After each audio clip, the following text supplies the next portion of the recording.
May panibagong balita na naman dito sa Missing sa Bungero. Itong balita na gumugulat sa ngayon, isang kilalang pangalan ang biglang dawit. Sa pangalan, may kinalaman sa Missing sa Bungerong. Nawawala at hindi lang ito, basta kundi si Erwin Tulfo, isang kilalang mamahayag at isang dating opisyal ng gobyerno at isa sa may kinalaman sa pagkawala ng Missing sa Bungero. Paano nangyari ito? At sino ang koneksyon niya sa tinatawag na Alpha Group? Ang Alpha Group ang mga membro na binuo ni Charlie Atungang sa kanyang malaking negosyo na isabong. Sila ang right hand sa negosyo ni Atong ang kaya naman ito si Erwin Tulfo ay kilala na magkaibigan ni Atungang dahil na rin sa negosyo na isabong. Malaking papel ang hinawakan sa negosyo ni Atungang.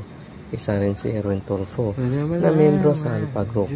Ibinulugar ito sa Mr. Mind Julie Patindungan o kilalang alias Totoy.